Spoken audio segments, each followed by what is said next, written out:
Well, hey now, everybody. It's the Rob from 106.1 KISS FM here with my tag team partner in podcasting. I believe we are coming to you loud and clear. I'm expecting no technical mishaps today. Good morning, Ramblin' Jerry Valeri. Good morning, bud. Back in the studios before we get started. Rob, how was the beach, man? Oh man, it was awesome. You know, it was kind of like a vacation and kind of like work. I had to work 2 days. Like I got no personal time off for this. These were all work days for me. And I still had to do a show Monday and Tuesday. They gave us Wednesday to travel. But you and your girlfriend still had an incredible time. Absolutely, we did. Yeah, and we also like extended the stay a few days. Like the trade was for like 4 days, 3 nights, and Brittany and I added 2 days on top of that. So we got that part was vacation. Then Monday and Tuesday, it's always nerve-wracking doing a show from a remote location, as I'm sure you know. Yeah, but the one time I did, it was in Atlantic City, and they treated us like rock stars. They treat us better than they should have. Yeah, we got that treatment too, which was awesome. You know, so that was fantastic, and I believe we're going back soon. But you know, it's just like there's always like hiccup. Yeah, even if you're not moving, like even if you're just like we do broadcasts from McDonald's sometimes, and it's never like 100% perfect. So it can be nerve-wracking and frustrating, and you've got the client right there on the show with you, and you want to make them happy. You want to make your listeners happy. So you have to walk that tightrope, and it can be tough. It's tougher than people think, I believe.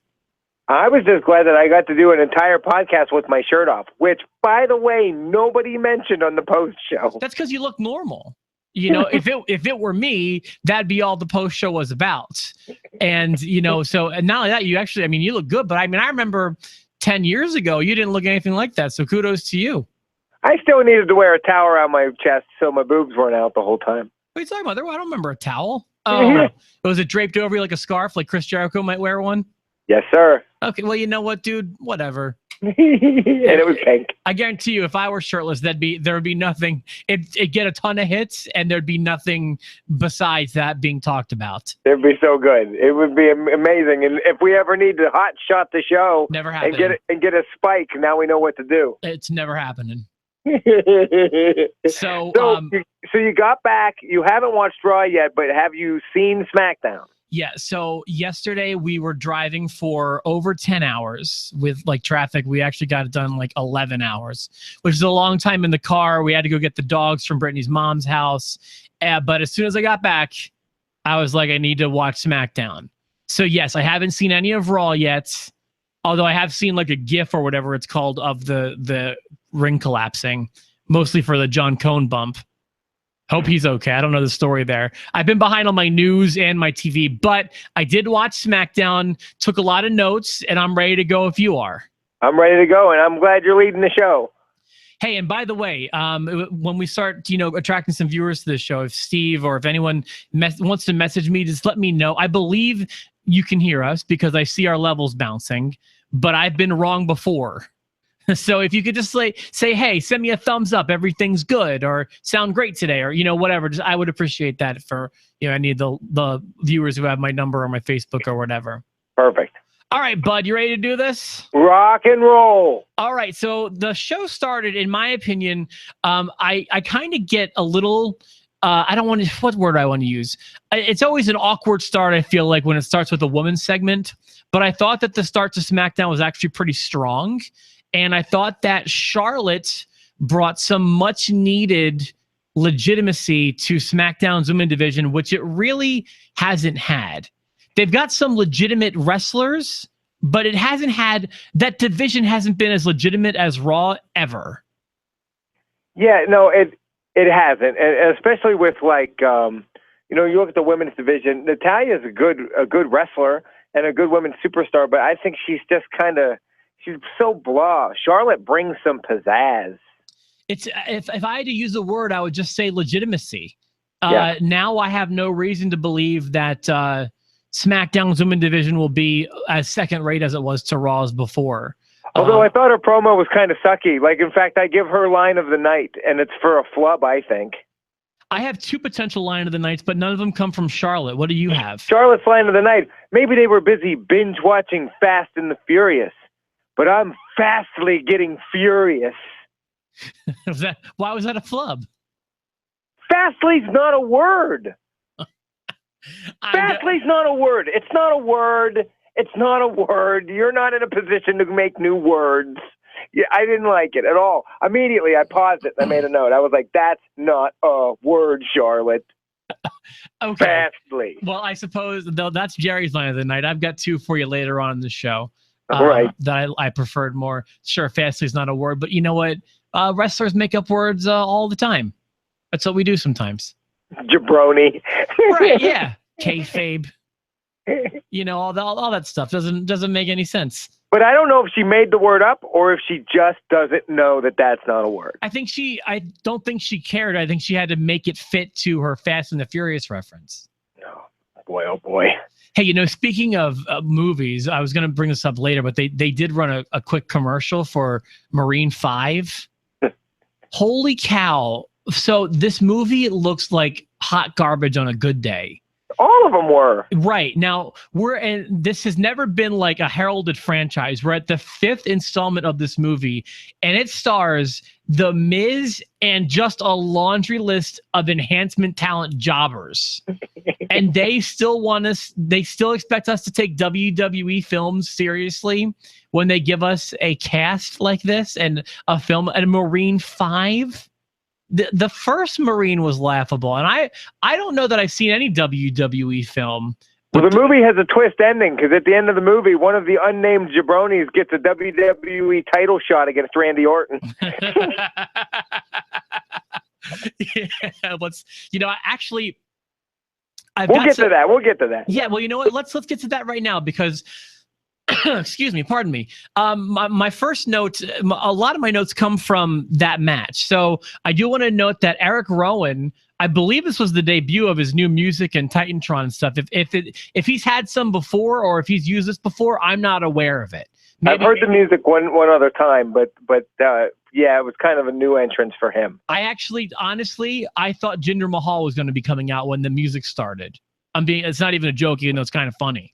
Okay. I thought it was music for Jinder. Do you see my point to what I said on Tuesday? That like you've got AJ Styles and Kevin Owens and these top stars fighting for the U.S. title, which I'm okay with. I like making that a priority. But then you look at like the people that they put for the championship, the heavyweight championship, Mojo Rawley, Dolph Ziggler, Eric Rowan, Jinder Mahal. Like it doesn't make sense. Yeah, and one of my notes about that was really, I mean, they're all not great choices for number 1 contender, but the worst choice was Jinder. The worst. I don't think he was the worst choice. Who's worse? Are you going to say Mojo? Yes, sir. No, I don't think Mojo's a worst choice at all. In fact, I actually thought it was going to be him or Luke Harper. I feel like they're really legitimately pushing Mojo. I feel like he's going to get a shot. That doesn't mean he's going to make it. I just feel like they're going to give him the ball for a little bit. I didn't think it would be Luke Harper, unfortunately, because Luke's had a lot of matches with Randy lately. But I wanted it to be Luke Harper. He's gotten slimmer. His work rate's gone up. He could be a star. He could be a star if they let him be. Brittany noted that because we were kind of eating a late dinner when I put it on, and she said he looks really good. He's built on a lot of muscle, and I was like, you know what? Yeah, that's kind of true. By the way, I see we have a few viewers now. If you could just shoot me, if whoever's watching this, just shoot me a message saying you guys sound okay. I'm nervous. Don't be so self-conscious. Trust it. It's fine. Well, I've trusted it a few times. You're so nervous about it. Yeah, I am, to be honest with you. Also, a little gripe that I had, it's kind of splitting hairs at this point. So Randy Orton has the title. Bray Wyatt is the number 1 contender as he's fighting in the House of Horrors match at Payback. Wouldn't this technically make Jinder Mahal the number 2 contender? Well, here's my question, and I was going to ask this today. I was going to ask 2 questions regarding Randy Orton. By the way, thank you, Steve, for the thumbs up. Nice. Is this Is it a title match? I'm starting to get the impression that the Bray Wyatt Randy Orton match isn't a title match. Well, hold on. This is what I have. So I haven't read this anywhere, and this is just a off the wall idea I have. But because of the verbiage they were using last night, because they weren't saying the winner will be the #1 contender for the world title or the world championship. Right. They kept saying he's going to be the #1 contender for Randy Orton. And I feel like Bray may bring that title over to Raw. I'm really starting to think that way. I'm pulling up WWE's website right now. I want to look at the Payback card and see what they say about it, and see exactly what they say. I'm curious. Yeah, that's okay. I'm in. What is the verbiage as far as, because did you notice that they weren't saying he's the #1 contender for the championship? Yeah, I've noticed that, and that's why and it's on the Raw show. Well, I'm sorry, I'm talking about Jinder when I say that. I haven't noticed the Bray Wyatt stuff, but I noticed it with Jinder. Oh, I don't know. So you don't think that? Well, then what's it going to be? Jinder Mahal versus Brock Lesnar? That's ridiculous. No, because the words they were using was Jinder is the #1 contender for Randy Orton, which means not the title.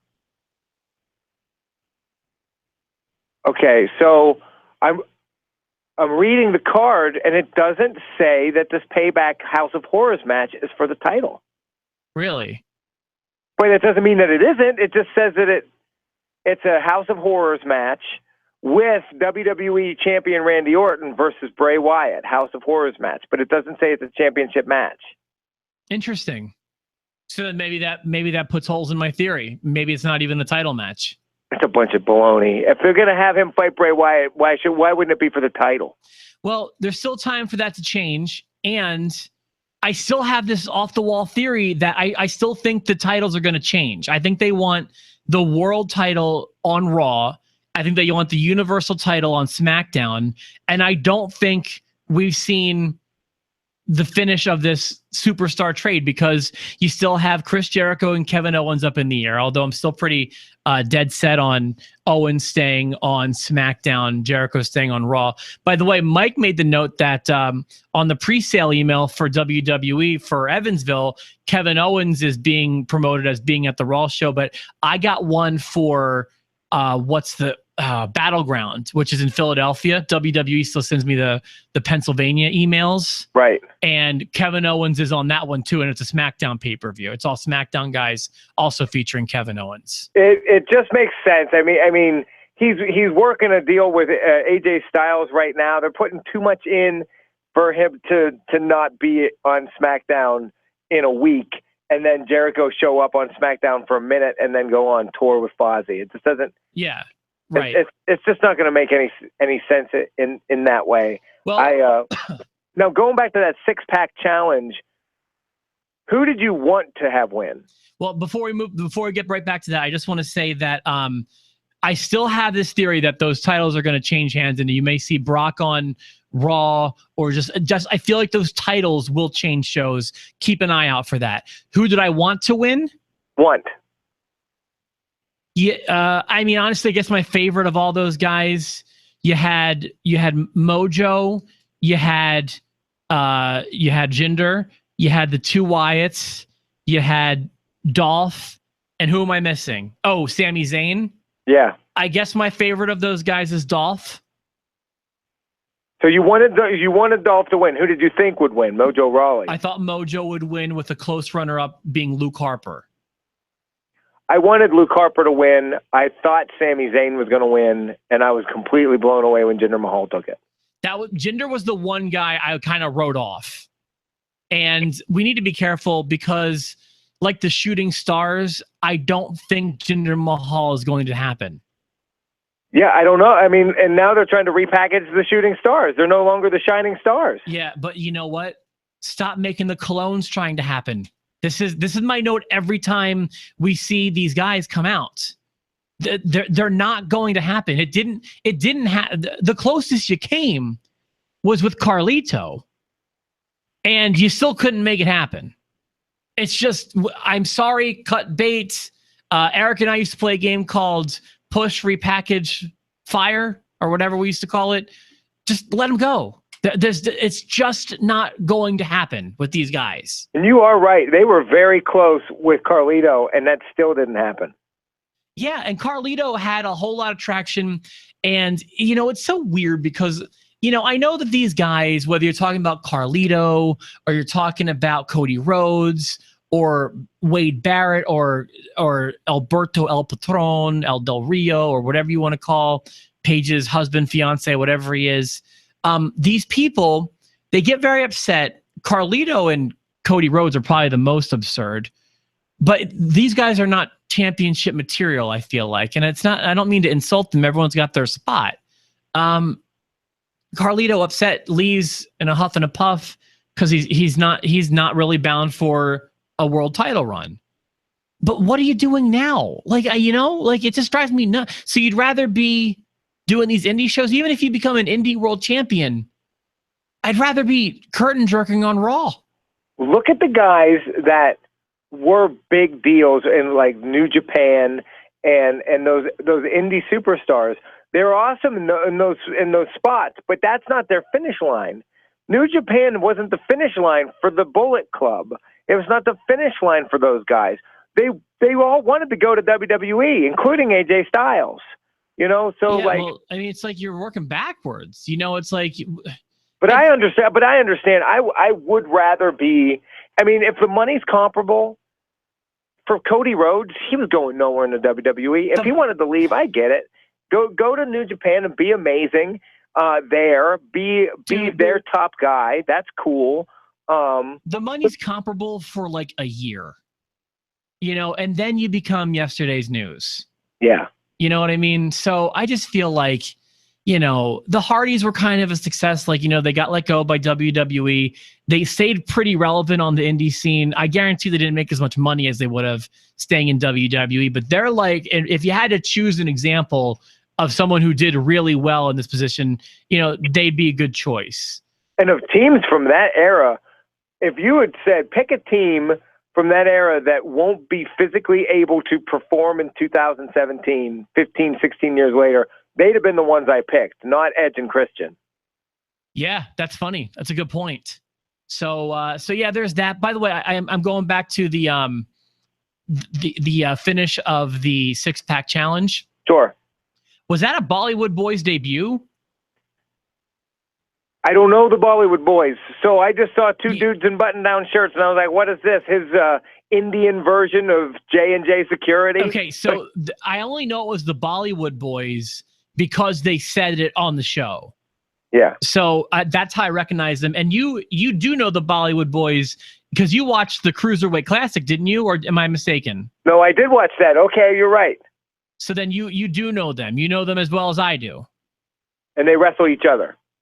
Well, they're a tag team, but they were both in the tournament, if I'm not mistaken. Yeah, and they wrestled each other in a match. I do remember that. Okay. So I like those guys, but if that was it, okay, here.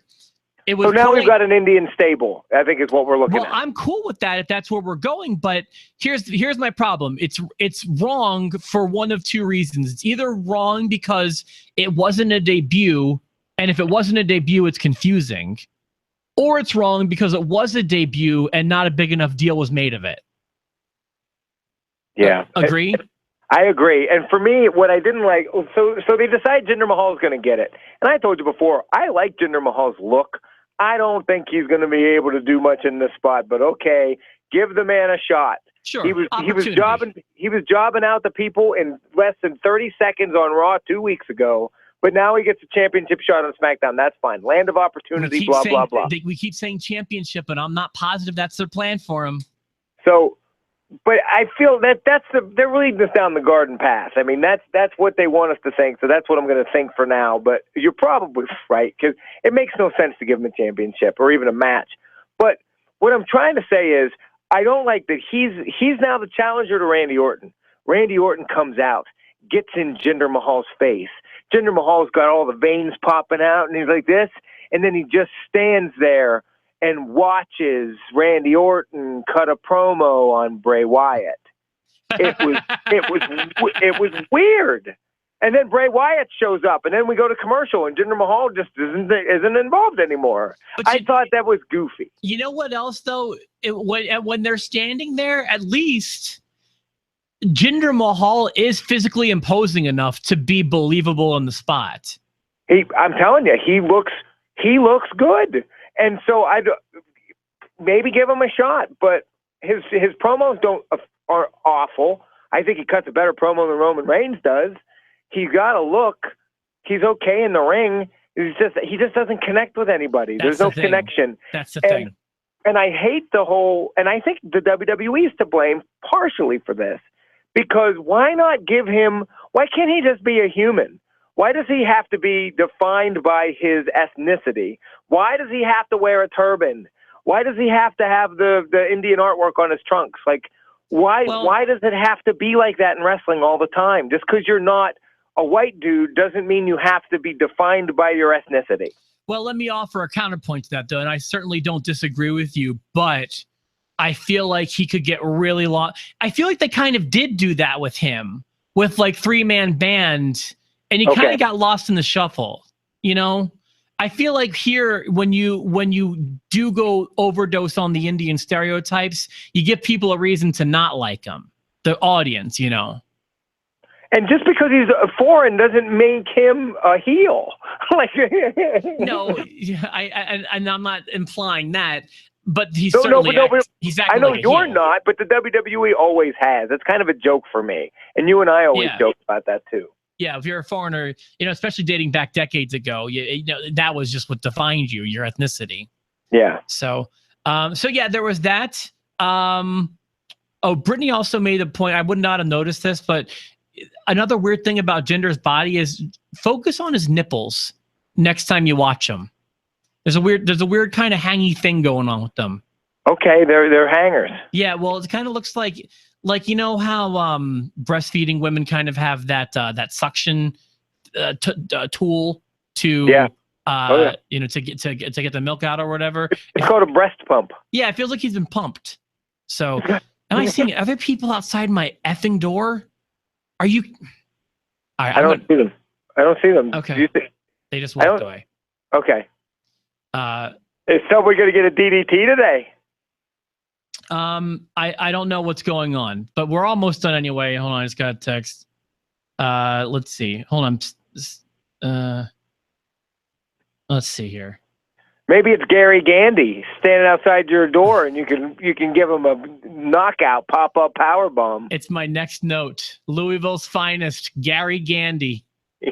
I had one of my line of the nights. In fact, my last 3 notes. One is Gary Gandy. I like to shout out all the jobbers, all the enhancement talents. Yeah. JBL had a great quote about Gary Gandy. Do you know what that was? Did you catch it? I missed it. What did he say? It was Gary Gandy taking on Kevin Owens. And he said, this is like Secretariat versus Mr. Ed. So I enjoyed that. I enjoyed Kevin Owens telling the ring announcer, you're not good at this. And then there was a promo, a quick one for 205 Live with Austin Aries. And he referred to TJ Perkins as Teddy Joysticks. Which was funny to me once I realized that Teddy Joysticks is TJ, you know, like that's like TJ could stand for Teddy Joysticks. Yeah. That made it that much funnier to me. Yeah. So those were both my lines of the night last night on SmackDown. I love the Kevin Owens Face of America. Do you love that? Yeah, it's all working for me. Yeah, you know, Kevin Owens, you know, he's the kind of personality. I think wherever you put him, he's gonna make sure he does well. He's speaking French and making people crazy, and then him AJ Styles situation, that's good.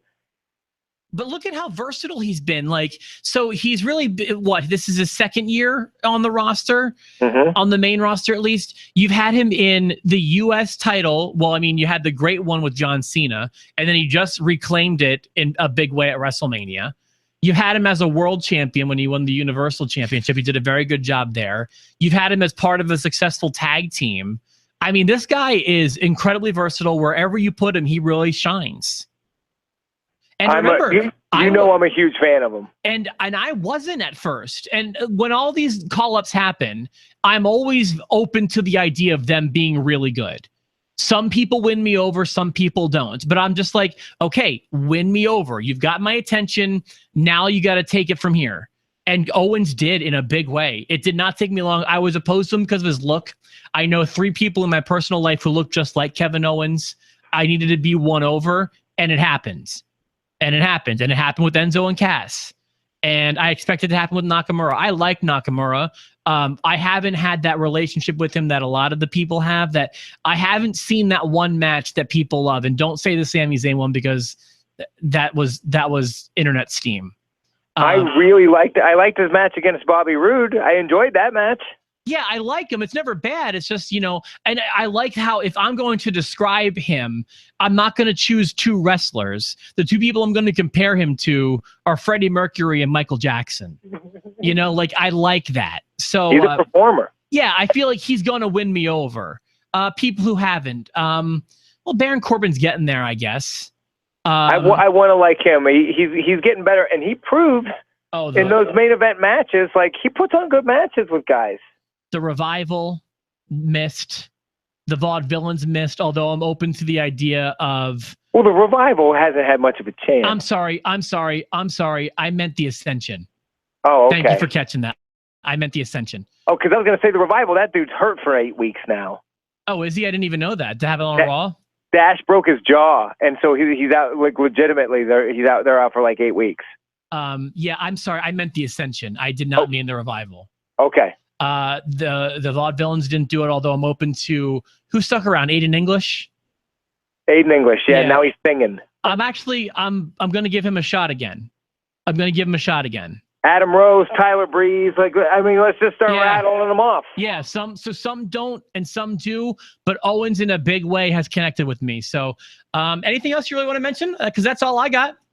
I don't like Naomi. I'm sorry. I just don't. Boy. I think she's a bad champion, and I can't wait till she loses the belt. Agree 100%. I agree 100%. She's just entrance, and maybe I don't want to sound like an old guy, but it just doesn't. I don't get excited from that. The music is like just that robot sex EDM stuff I couldn't care less about. She looks like it's a nightclub, and it might work with the audience. I'm not saying it's a bad idea or a bad gimmick, but I don't care for her at all. I don't. It's cool to see. I love a good entrance. Like, her entrance is cool, and I totally get it. I like the Undertaker's entrances before too, and I used to like Triple H's entrances a lot, and Sting's entrances. But then they'd come out and they'd deliver good matches, and they'd deliver something more than an entrance. She is just, you said it. She's just an entrance. Yeah, I feel like Jim Ross would say she's all sizzle and no steak. Oh, I miss him already. I want more of him again. Well, at least he's under contract. But it's man, I'll tell you, we ought to spend an episode one day talking about just the controversies and everything happening with the commentary table, because it's been messy. Yeah, they can't figure it. They can't quite figure it out. And I thought they had it with Morrow, and they just can't get it right. Morrow immediately took off for me, worked so well, and then he's just gone. So, all right. Well, on that note, Jared, why don't we wrap things up? Unless you have anything more you want to get to. Yeah, it looks like you're getting guests and all kinds of business. So we got to go, and have a wonderful day. Yes, thank you so much for tuning in. And, of course, stay tuned for information on how you can win those Raw tickets. We'll have more information as these weeks go on. And for myself, The Rob, my tag team partner, Jerry Valeri, have a great day. We'll be back with another live episode on Tuesday, hopefully as smoothly as this one went. And, hey, Vince Russo, call us.